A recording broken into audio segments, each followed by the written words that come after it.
Hey guys, it's Mel from S&J Designs, and I just kind of wanted to do a quick tutorial on this little guy. It's our ghost mouse straw topper, and I wanted to kind of show you the inside. And I noticed that on some of the finished pieces, I don't know how well you guys can see that. Do you see where the nose and the mouth have a little bit of a gap? I've been noticing on some of the finished pieces, and I actually forced one to do it, there can be a little gap between the mouth and the nose.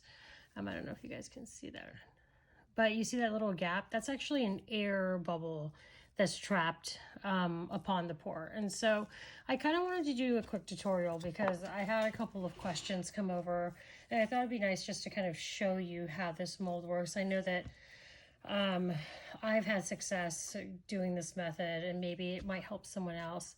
So here's a tip and trick. So I use liquid diamonds resin. It's not for everybody. It kind of depends on what area you lived in, but whatever resin that you're using, key is not to stir too fast. With liquid diamonds, you actually have to wait about 30 minutes before you even add your glitter, and even then you're going to get bubbles. And so what I do is I actually use a vacuum chamber to pull the bubbles as much as I can out. If for some reason you don't have a vacuum chamber, a lot of people don't, you can use a warm bath to also pull some of the bubbles out. I don't recommend a hot bath, but you can use a warm bath to pull some of those bubbles out. I don't use heat on any of my molds.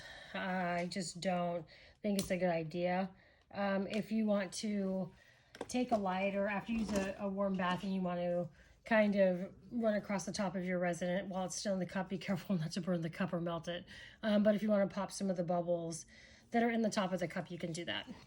So I kind of wanted to show you what I do. So I make sure I pour from the back end really slowly into the cavity. You might hear some of my kids yelling, but it's because they're playing video games.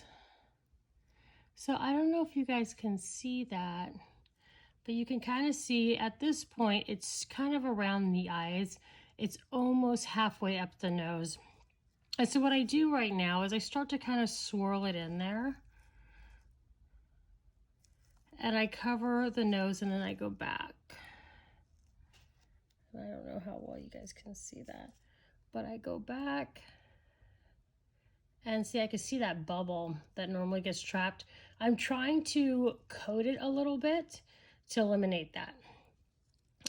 So now that I've kind of done that a little bit, let me do it one more time. So then I'm going to pour just a little bit more.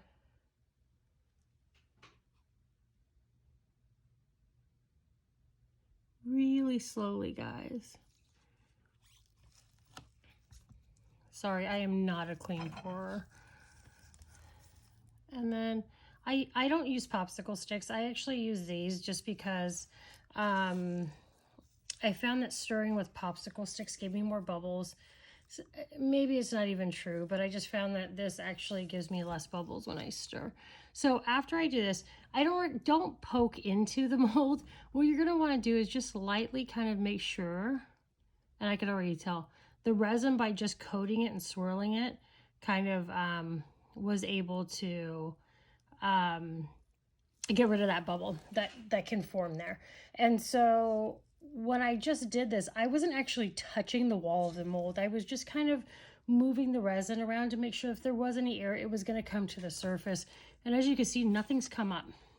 So I know that by just filling it up halfway up the nose and then kind of doing a rotating motion and swirling it and just kind of squeezing it a little bit, it eliminated that pocket that would be there. So then we just start to do a little bit more. This is one of those molds that you just really have to have just some patience when you're trying to cast him. It takes just a couple extra minutes, and then you're gonna have a really great result. So let me just start to fill him right about to there. And I just like to squeeze him. It's just a good stress ball, I guess. So anyway, just keep squeezing him. And then literally I have no air bubbles coming up. So key is pour from the back end, tip it a little bit as you're pouring it in, and then once it gets to halfway up the nose, you're going to want to start to rotate it around. There's one bubble right there. You're going to want to start to rotate it around.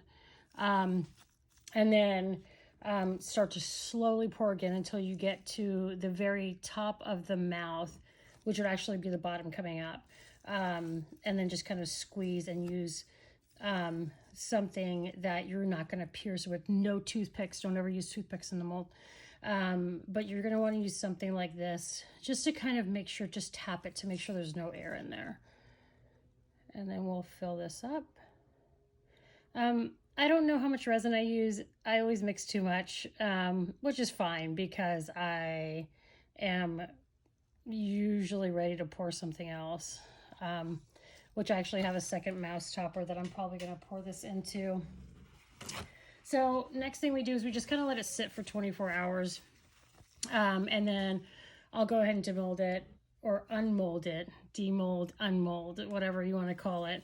And then I also poured a mouse pumpkin straw topper that's behind me. So I'm going to try and see if I can unmold both of these at the same time. I poured them both exactly the same way. So let's give it 24 hours and I'll see you back here.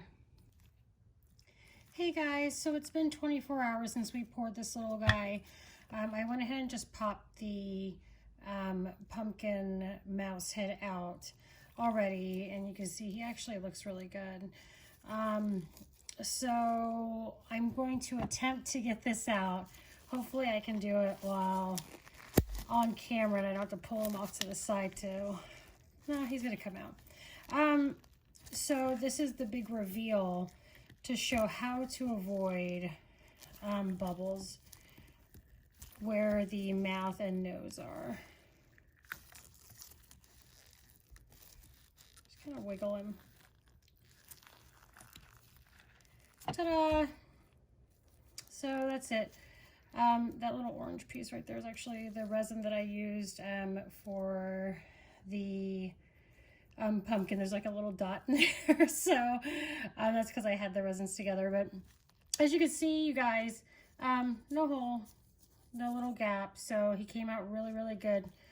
Again, just to kind of go over it, key thing is to pour slow from the back, and then kind of tip it at an angle as you're pouring, and then you're going to kind of want to kind of rotate it a little bit. Go about halfway up. Let me see if I can find my little stick. You want to go, I'll just use this brush. You're going to want to go about halfway up. See if I can show it to you on camera. About halfway up to where the nose is, like right about there. And so you go halfway up the nose, and then you start to just kind of rotate it like we did earlier in the video. And then you start to pour again a little bit more, and then you take your little stainless steel or whatever else that you have, and just kind of gently go around to make sure that the bubbles release before you fill all the way up. Make sure that you're kind of squeezing it a little bit too. All right, guys, one more thing I wanted to show you. It's kind of a little surprise. These glow. Look at that glow on these. So the pumpkin has pigment powder as well as some glitter and some glow powder. And then the ghost mouse straw topper has some glow powder and just glitter. So you can see how much these are glowing. That's crazy. So we're super excited about this. There's so many possibilities with these. You can make them any color you want, any glow powder you want. There's purples and greens and pinks, of course, we really like here. So I just kind of wanted to show how much these things glow in the dark. Okay, so if you guys like this video, go ahead and make sure that you subscribe to our channel. If you have any questions, you can go ahead and drop a comment below and we'll respond to it. If you're not a part of our Facebook group, it's really a great group. We have a great bunch of makers in there and crafters who are super helpful. And we also sell the molds in that group. So if you want more information, make sure that you go ahead and visit that. We're also on TikTok and Instagram. Thanks guys for watching. Bye.